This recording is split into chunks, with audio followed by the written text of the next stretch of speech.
All right, well, welcome back, crowd. So we actually have a very interesting episode today.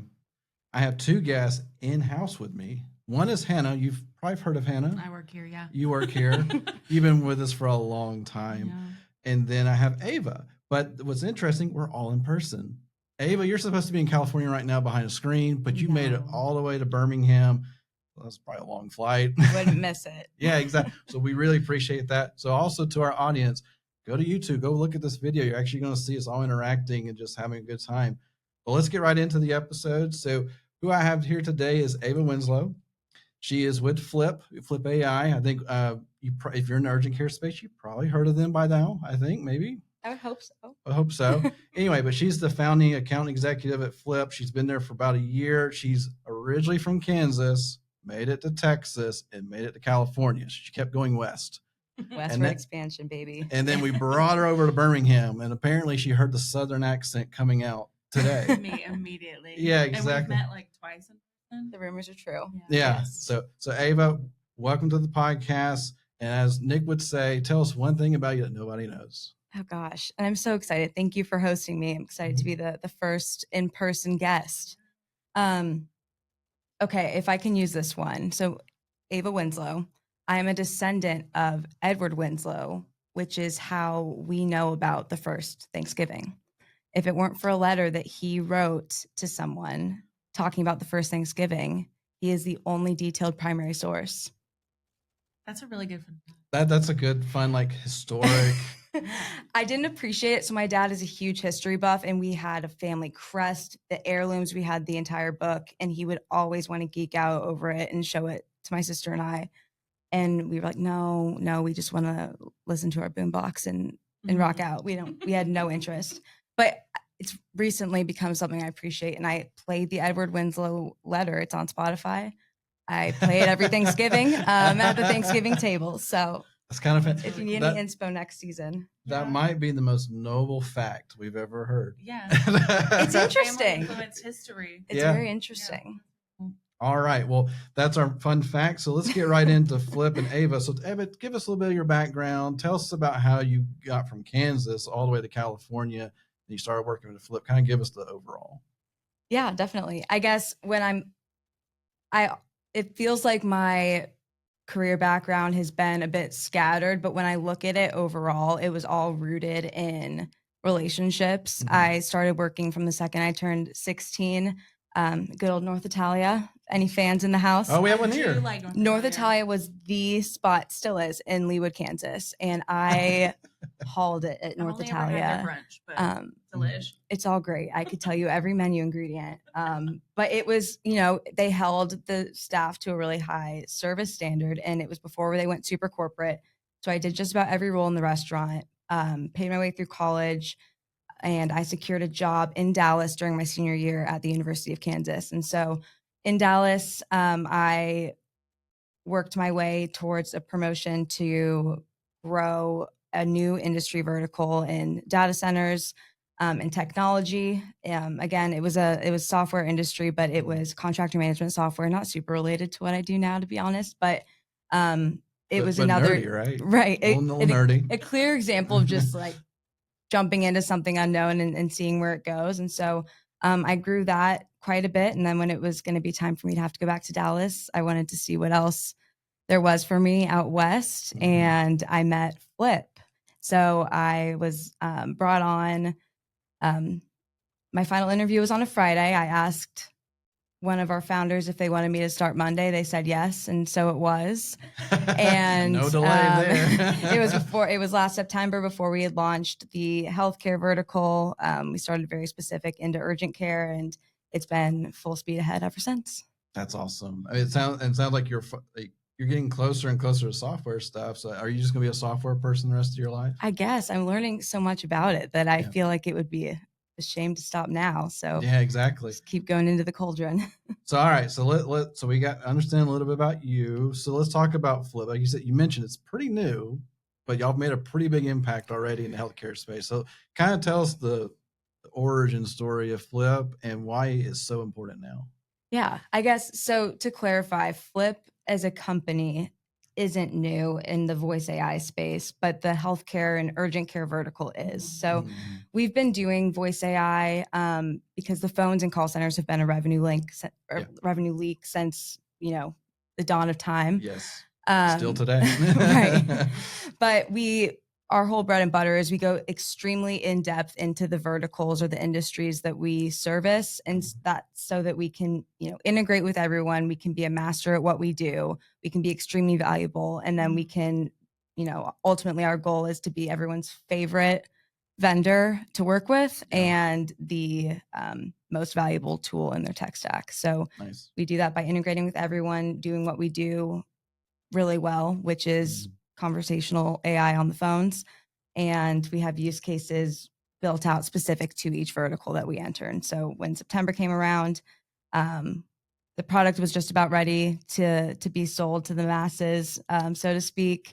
We had our introduction to a couple pilot clinics. They were about to scale out to their entire clinic group of 90 plus. And so we were really hitting the ground running back in September and eventually went public with the industry in March.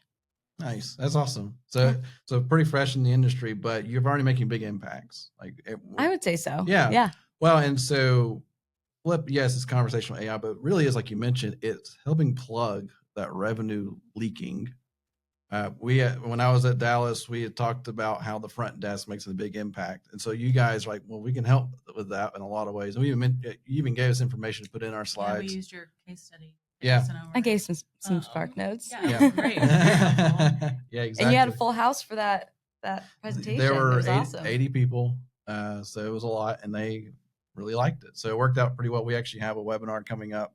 This will probably air after the webinar. But you can probably still get the replay. Yeah. You're talking to the main person here that's in control. So if you have any questions about this production, she's here now. It's on the 26th, right? Is that the webinar? June 26th. Yep. I've got my calendar. There you go.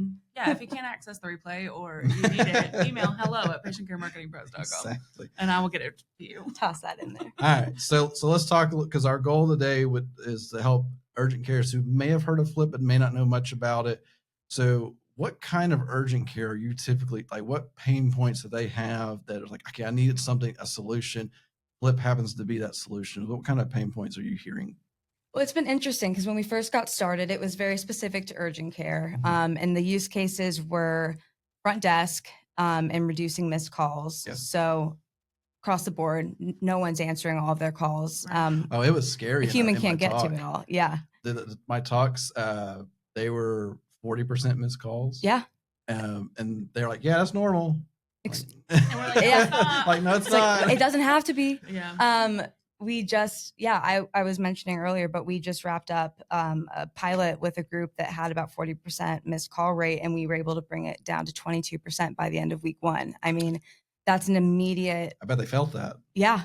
I mean, and we always ask, did you hear anything from the clinic staff? And typically no news is good news, but every once in a while when you can get someone proactively saying, why did we have a slow day? Was something going wrong with the phones? And like, no, you just had some extra support. That's always a positive feeling, of course, knowing that you made an impact in that way. But that's a big use case for us, as well as visit conversion. That's one that we've really been going in depth on, which I'll come back to that because we have some new exciting visit conversion. Got some new features coming. Features for sure. But other than that, like our partnership with Experity, for example, is deeply rooted in RCM and supporting the revenue cycle, and then doing some really slick outbound collections calls, but also clinical workflows. So lab results, prescription refills, medical records requests, getting a doctor's note, anything like that.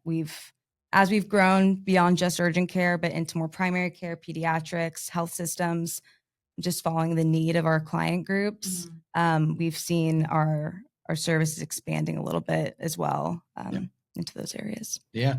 The idea of like the 40% missed call thing just blows my mind. Yeah, that was wild. It hurts. It does. It really hurts. It does. And they were also just all nodding. Like, this is just the norm. Because when we put that talk together, I was like, surely some of this is like common sense. And so part of me, like, I was worried that, like, yes, it was accepted, but I was like, what if this is just redundant information? But then them being like, yeah, we have 30% call conversion. I was like, I feel like that all the time too. Yeah. Well, and so then I leaned in on them a little bit and say, okay, who has rules around how many rings before somebody picks up? And most are like, well, you don't really pay attention. It's like, oh my goodness. Yeah. Like you had to pay attention. The best one I heard was like 1 ring, 1 patient. They only allows 1 ring to go through. So I thought that was pretty good. But most of them, I told them, like, if you can't do 3 rings or better, then you have a problem. Like, Sure. And Yeah. so, but all right. So obviously you guys are filling a need. Is it like when you bring on a new urgent care, are they recognizing it right out of the gate? Like you said, 22%, improvement or move to 22% missed in the first week. Is that a common theme that's happening right now? And are they already feeling it? Like, is the patient volume going up with it? Like, how does that look from a pure? Because I'll be the business owner. Like, if I'm going to spend money, I want to see money. Like, what kind of ROI are you seeing right now? Yeah. And I can confidently say that the impact truly is that quick because, startup sales is quite the beast. And I wouldn't love it as much as I do if I didn't get to see the impact so quickly in real life, time and time again. If anyone wants to challenge my conversion streak, I will say I have yet to have a pilot where we were not able to take away wins and keep the ball rolling. So if you think you have a really airtight process and you think, yeah, please prove me wrong because I want to see the golden egg. But no, it really is awesome because what we do every single time is we set up listen mode, which is just the call forwarding that allows us to sort the different call reasons, really understand the volume specific to your clinics. And then we're able to look at that and say, okay, where can we make the most impact by automating conversations, based on where the volume is stacking up. And so out the gate, we set the expectation based on what we see. We set a good baseline, and then we start turning on the automation by maybe the first 2 or 3 top intents by volume. And then as we go, we can really fine tune and go from about 30 to 40% of your overall call volume automated month 1 to then having 60% automated by the end of month 2. And overall, just making it much easier for your actual clinicians to have or to provide a good experience to the patients in front of them. I was going to say you give front desk time to do other jobs. Yeah. Well, you can't expect if someone is essentially sitting in front of a revolving door and their main objective is to put on a smile, to service the patients walking through, and then anything that comes outside of that is likely just going to be a stressor. And it's hard to convey leadership's, business goals or the impact that leadership wants to see, like visit conversion. How are you going to explain, the end goal and try to train your front desk staff to be, sales oriented and try and convert visits when they're just trying to keep their head above water? Yeah. So, it's a thing. And when I did my talk, it was very apparent that they view the front desk as like a bottom of the barrel position. And you can't be that way, right? Yeah. And so, because there's so much impact that happens there. well, I was watching, I was doing my prep work, and gosh, you're gonna have to help me. But it was a woman. The company started with a P, but she was a marketing leader at Risa? might have been. But she was talking about how some of her favorite things to do are to go to conferences outside of just urgent care or healthcare. Okay. Because you get to see just how to approach marketing as a brand or see some fresh ideas. And that's something that I have really loved, going through this healthcare industry journey. I think at the beginning, it was seldom that marketing contacts were getting involved and really thinking about their clinics as a brand and promoting them that way. But that's something that Flip has known how to differentiate by brand really well from our e-com and retail vertical. Yeah. And so there were a lot of transferables really going into healthcare and trying to help these groups lean into their brand messaging a little bit more and building functionality in a way that allows them to, really capitalize on that in their phone experience. So. All right. So I got some, you do sales with Flip, right? So I do. The good and the bad of it. You do sales too. I do. Well, I used to. We all do in some capacity. Yeah. Yeah. I helped Grace out in the follow up, but I've been selling on and off for 14 years, so I get it. So when you talk to that first urgent care, or you say that first interaction with that urgent care, what's the pushback, or what makes you so great, Flip? Like, why should I care? I even have a note here. I have the press one for scheduling. Is that not enough? Like, so what's the typical objections that you face? What's the misconceptions that you hear, or AI just isn't there yet. I can tell it's AI. Nobody's going to interact with I it. feel like that's a big one. Yeah. Like, do people really care? All that thing. So let me hear those objections and what your answers are to them. Yeah. Since it's fresh in my mind, just the last one you mentioned about people saying, "Oh, but I can tell it's a robot." Yeah.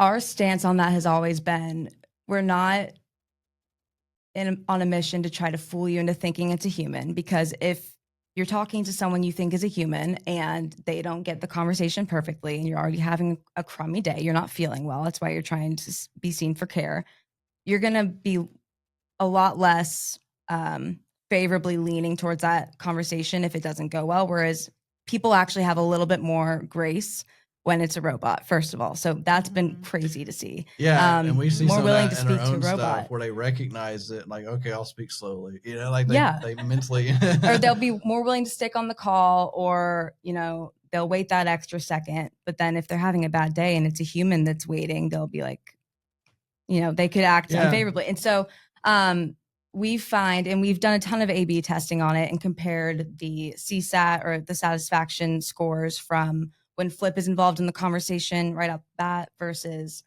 when there's a transfer, or when an actual clinician is involved in the conversation, or a transfer of the call takes place. And 9 times out of 10, it's more favorable when Flip handles the conversation. And I think it's just a lack of social burden, honestly, on arguably a call that no one wants to make. Yep. Yeah. And people are often very pleasantly surprised too, when instead of having to do that dial pad, they immediately get through to at least something that's willing to get them an answer. That's always pretty cool. And the people who still have a hesitation, we can do a bunch of different voices. We've done a Ryan Reynolds voice. We've done oh wait, That is so funny. we can can you do Pedro Pascal? we could. Yeah. And I called my urgent care and Pedro Pascal answered the phone. And you just have I random kid calls that you people just sit not. there and listen. the way I'd be in the car immediately. No, truly. Our most popular voice is named Valley Girl, and everyone eats it up because it's just like, it's relatable, it's friendly, it's charming, but you can tell that it's just a really smart robot. And so, long story short, that's what we're aiming for. Smart, strong robot, right? So, and you can change the voice if you want to adjust, how sensitive is it to tone of frustration? How sensitive is it to a request to speak to a human? Yeah. That can all be adjusted accordingly. Of course, we have our recommendations that, like, we can propose a sweet spot based on what we've seen go well, but ultimately it's up to you how sensitive you want it to be. And that's a really easy way to overcome that objection. I think the other one is just proving that we have the integrations, because I think a lot of agents out there can't actually perform action. They can, speak to the easy stuff out the gate, like, okay, whoop-de-doo, but can you actually leave a note into a patient's chart? And can you actually book the visit right then and there on the call? Yeah. Can you actually confirm right then and there if the lab results are ready or not? Can you confirm that, based on the type of prescription they're wanting, they're going to have to be seen again? Those are all things that you can't do without the proper integrations in place. And we have a very skilled team that's mastered all of those. And it's definitely been a benefit. Yeah, I mean, that is huge, because at the end of the day, the integration is the part that really matters. Because to me, voice AI, or AI in general, it's almost where everybody could have it. Yeah, like I could turn on voice AI right now through our platform, and it will do the first 20%, but it won't integrate, right? Like, it won't sit there and like connect to all these different platforms, so it makes a more seamless experience. Yeah, because if you're trying to take those calls from the front, like off shoulders of the front desk, but then you're not giving them the information they need, and it's like, what's the point?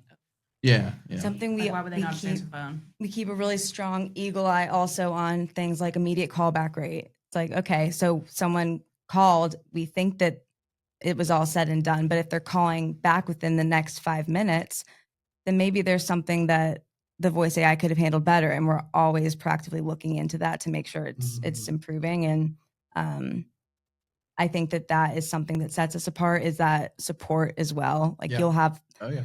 the support of the product team equally incentivized for the product to be a success, because if we're not turning on more automation, then we don't make money off the calls. So yeah, it's been really easy to kind of disprove the naysayers. I also like the part that you said about it's sensitive to if somebody wants to talk to a person. I Yes. think I had a conversation with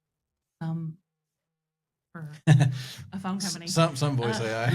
For a phone company, and I was like trying to state my question. And Oh, it was like, AT&T. well, I wasn't going to name drop. Oh. They're not going to listen. They to don't this. care about us. They're not going to listen to this. I was trying to call AT&T, which I do like AT&T. I have their internet. Don't sue us. But like I was trying to like talk to somebody to fix my problem, and they kept asking like, "Oh, do you want billing?" And I was like, "No." And I would explain my problem, and I was like, "Oh, do you want this?" No. And I was like, "Can I please just talk to somebody?" And they're like, "Well, I can help you." And I'm like, "No, Everything but what you want. can't help me." And then finally, after I pushed 0 a bunch of times, it was like, "We'll call you back with somebody like an actual person." And I love the whole like sensitivity to like I'll have being to. able to do that. Little Flippy has gotten extremely sensitive a time or two. I'll have to Wait, find a Little recording. Flippy? That's their robot. That's their robot. So we have a bot. I don't know if others call him Little Flippy. That's just kind of. Is that your call? I don't know if it's spread up or like caught on yet, but I call him catch Little on Flippy. now. Now, when you share this internally, Yeah, Little Flippy can get a little bit sad, because there's even some times where he'll say, "You sound frustrated. Let me send you to someone who can help." Have you ever had to go sassy? We haven't had too many people ask to crank up the sass, but I think it's only a matter of time. It's always fun when you get a group that wants to do some testing and throw in different voices and do, see what fares. So when AI was very fresh, I guess this was maybe 2 years ago now, our software that we used turned on AI, but it didn't tell us they turned it on, and it integrated into Google reviews, and it started responding, which probably is safe, right? Wasn't safe. Not and quite. so, and this is 2 years ago, so I obviously. don't even know the story. Oh, you don't? Or I don't remember. You don't remember it. It's a funny story. So it's an urgent care. They're still a client of ours today, which is good. Thank God. Yeah, because the messaging that it did was a little rough. So it was just responding to reviews. We didn't know it. It just was doing it.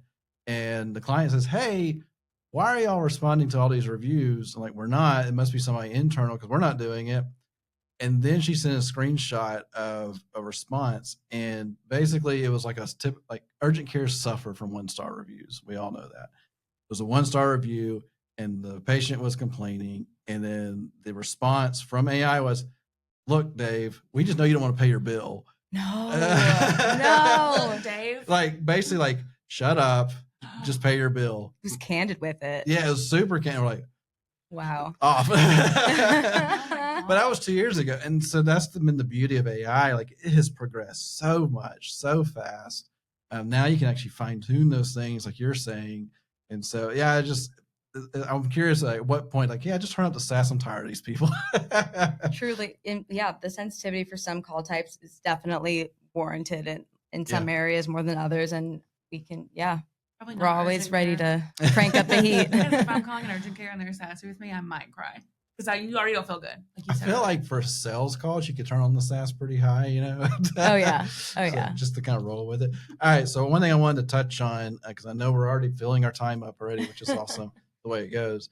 So we talked about how you guys integrate so much. Well, specifically, y'all are now partnered up with Experity. Yeah, I wanted to ask about that too. Yes. So I want to ask about that because it's pretty fresh. It's been a few months. Or maybe I think March was the official. Yeah, so March, and I heard it at the urgent care. you were Connect. there to experience that. Mm-hmm. So it's been 3 or 4 months. How's it been with Experity? How are things? Like, what are there some special, like, hey, if you're with Experity and Flip, you get this extra bit? I don't know. Like, tell me more about that. Well, so with the partnership, what's really cool is, of course, we integrate with Experity in several areas, but with RCM in particular, if a clinic group uses Experity RCM, then Flip automatically is helping with the patient calls. Okay. So if they have a question about their bill and they call into that Experity RCM number, Flip is the first line of defense answering those calls. And we've already seen incredible results from that. And just sharing the individual level results too from the Experity RCM customers and just showing them where Flip fits into the puzzle and how we also integrate with Clockwise and the other Experity products. Yeah, it's been great. Their team has been awesome. We've met with the CSMs, we've met with sales, leadership, marketing, products. They've been a great support, and they've embraced us very well with open arms. So it's been Nice. a fun couple months. I really liked going to that conference. It was such a fun I was conference. not in partnership talks, but I was just like everybody cares, and they like were interested in what I was doing and too. And so Well, I even think like the origin of Experity kind of explains why they care. yeah, Because he literally 'cause built he was it. a clinician. Yeah, he was a clinician that just needed something and he built it. Yeah. So I really loved how intentional they were at the beginning in the keynote, just about spotlighting why each of the different vendor partners was there. I think it framed up the engagement really well, and it was probably my most successful conference that I've been to. nice. We got swarmed. We ran out of t-shirts like day one. We need to be more prepared with You the got Flip good and truck- Legend the shirts good- next time. You got the good Now hats. they have Please, got the trucker truckers. hats. Michael really wanted trucker I hats, and I can't- turned him down. Yeah, you and turned me then- down, and then you're like, guess and who's then got Flip trucker? had Luckily, I came in clutch with a backup trucker just for you. That's so Maybe funny. next time. Maybe next time. There We you were on go. the same wave. All right, so I want to talk about the future of AI. So obviously, we don't know what AI is going to look like in 2 or 3 years from now. It's changing so much. It's integrating so much. There might be an AI revolt for all we know, right? Like we just don't know yet. Never know. But I know that Flip has some new features coming out that could be game changing for urgent cares, and it's almost the opposite of what it's doing right now. So I want to hear what's this new feature coming? What's the hopes and dreams of it that's going to do for an urgent care? So kind of explain that. Yeah. So we started very specific into urgent care. And as we've grown with urgent care, learned different service lines that the urgent cares are affiliated with, we've expanded quite a bit. And what started as just doing outbound calls for collecting outstanding patient responsibility has evolved into a really solid way of converting visits. Yeah. And so what we're able to do is if a patient cancels their visit for any reason within, say, 60 minutes pass, Flip can trigger an outbound call and try to strike while the iron's hot and say, hey, notice you canceled this visit. Were you wanting to rebook for a more convenient time? And then we could even ask, what was the reason for the cancellation? Were you able to get care somewhere else? Did you want to go to a different clinic of ours down the road? This is what the wait time looks like there. And we've been really successful in rebooking visits from those timely cancellation calls. I think the secret to that is that we're able to match the clinic caller ID. So instead of it coming from a robo-dialer, it comes from a trusted phone number, and those have gone really well. But we've also, an interesting statistic that we've recently uncovered is about 10 visits require some type of follow-up visit. Okay, so Afterward? 10%. Yeah, around 10% of all visits that we've seen at least have required some type of follow-up referral or follow-up visit, but only about, 0.3% of those, I believe is the number, don't quote me, but very, very minuscule number actually convert and come back for care. Yeah. So Yeah, I can see we've been doing some really strong outbounds as well based on the service code to make those patients come back for routine care. And that's definitely one of our newer ones, but it's been something we've been working towards for several weeks now. And so we're excited to see some good early results there. I wonder, because we're in the summer, so summer slump. Yeah. This would help with summer slump. I'm even thinking about if you could take the patient data of everyone that got sports physicals a year ago for school, pile them into a list, and let Flip outbound call all of them. Say That's exactly what we would do. Take Yeah. your next one. that is, and it's and that's that intentional marketing, right? Where you're taking the extra step. Like it's not just a message. No, we're going straight to the source and say, let's see if we can get these people back in here and offer them a good deal. Yeah. And people are doing that today. If you add a new service line like, I don't know, wellness or mental health, when people call to schedule a visit, we can include like the new service line in part of our messaging. Some people will really argue that their IVR and their dial tone is how they get marketing information to their Mhm. potential patients.